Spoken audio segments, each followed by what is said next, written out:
महान कार्याला या क्षणी स्मरून त्यांना अभिवादन करते। तसेच या प्रसंगी या समारोपीय कार्यक्रमाला उपस्थित मंचावर जेवढेही मान्यवर उपस्थित होते त्या सर्वांना वंदन करते।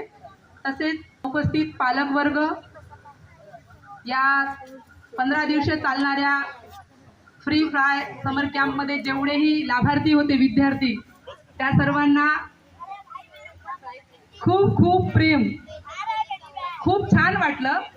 खरं तर मी एक शिक्षिका आहे, मी आदर्श शिक्षिका इथेच आहेत, मी आदर्श शिक्षिका वगैरे नाही, मला तो लेबल नाही, मी शिक्षिका आहे।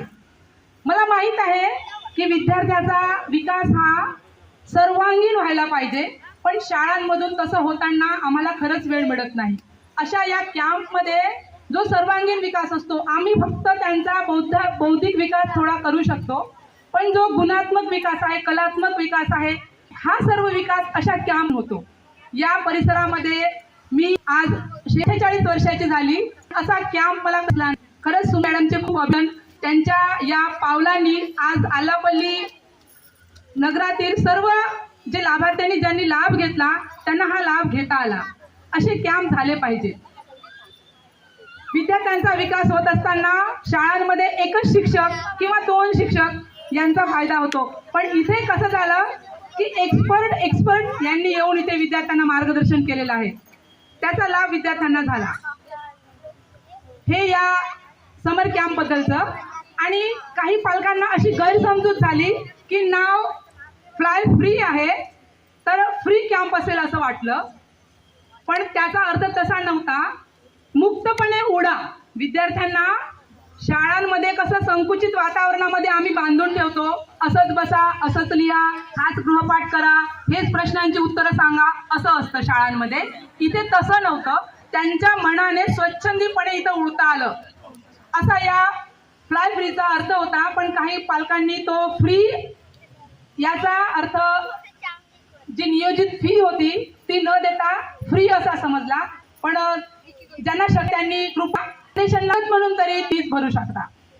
वेळ गेलेली नाही, तुमच्या विद्यार्थ्यांनी लाभ घेतलेला आहे, यानंतरही तुम्ही ते करू शकता, याबद्दल बोलते। आणि यानंतर माझा विषय जो होता, ज्या विषयासाठी मॅडमनी मला आमंत्रित केलं होतं, मी खेद व्यक्त करते की मी उद्घाटनाला येऊ शकली नाही आणि 7 दिवस हजर राहू शकली नाही। मी माझ्या कामामध्ये व्यस्त बाहेर होती, त्यामुळे येऊ शकली नाही, पण त्यानंतर मी ते घेण्यासाठी आली। मला त्याचा आनंद आहे की लहान मुलांना, माझा विषयच आहे मेडिटेशन शिकवणे, मनाचा ताण करण्यासाठी जी सर्वात सोपी प्रक्रिया आहे। जे व्यसनाधीनतेकडे मनावर ताण आल्यानंतर मुलं वळतात, त्याकडे न वळता आतापासूनच आपण एकदम उत्साही आनंदी वातावरणात आपल्या मनाला आनंदात ठेवत कसं जगता येईल त्याच्यावर मी शिकवते, मी ते काम करते। माझं छोटंसं मेडिटेशन सेंटर घरीच आहे, जे येऊन लाभ घेत आहेत ते घेत आहेत। इथं उपस्थितांपैकी जर त्यांना लाभ घ्यायचा असेल ते येऊन घेऊ शकता। मेडिटेशनचा फायदा हा आज केलं आणि उद्या झालं असं होत नाही। ताप आला, मी गोळी खाल्ली आणि माझा ताप गेला, तसं होत नाही, तर त्याच्यासाठी काही वेळ लागतो। तो कसा वेळ लागतो ते समजावून सांगण्यासाठी मी लहान मुलांसाठी एक छोटं उदाहरण देते। इथे बसलेल्या 40 मुलांची जर आपण चालण्याची स्पर्धा लावली, चालत रेस्ट हाऊस पर्यंत जायचं आहे, इथं ते उभे आहेत, तिथून शिट्टी वाजली आणि चालत रेस्ट हाऊस पर्यंत जायचं आहे। यातील काही मुलं फास्ट चालत पहिले पोहोचतील, एखादा मुलगा सर्वात आधी पोहोचेल, काही मुलं मध्येच जमून थांबून जातील आणि काही मुलं इथंच असा विचार करतील की मी तिथपर्यंत जाण्यापेक्षा, पाय दुखवण्यापेक्षा मी जाऊच नाही। अशा पद्धतीचं हे मेडिटेशन आहे।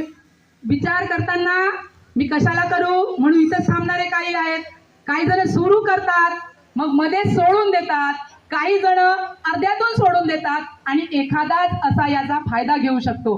पण जो त्या मनाने या रेसमध्ये सुद्धा मनाची तयारी लागते की मी या स्पर्धेत भाग घेऊ की नाही घेऊ, तर इथे सुद्धा मनाची तयारी लागते। आणि जो मनाची तयारी करून जर या मेडिटेशनचा लाभ घेत असेल त्याला रोगमुक्त, आनंदी, उत्साही, व्यसनमुक्त, स्वच्छंदी आणि याचे फायदे आपल्यामध्ये जे कलात्मक गुण आहेत ना ते शोधण्यासाठी पण होतात.